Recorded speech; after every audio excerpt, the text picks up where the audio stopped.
Inaprubahan na ni Pangulong Ferdinand R. Marcos Jr. ang 3-year Food Logistics Action Agenda ng bansa. Ito ay para sa pagsasaayos ng ating food distribution, mabawasan ang transport at logistics cost at matiyak ang maayos na food supply chain.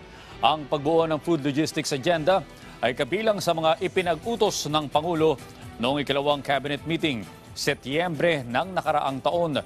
Layo ng action plan na matiyak na magiging accessible at abot kaya sa mga Pilipino ang iba't ibang mga pagkain at matiyak na sapat ang supply ng mga ito.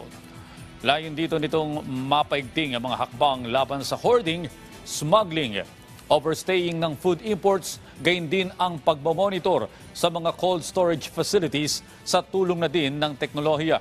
Kaugnay niyan, inilatag ng DTI ang pag-upgrade ng existing food terminals at pagdagdag ng food hubs sa Metro Manila at ilang pang bahagi ng bansa.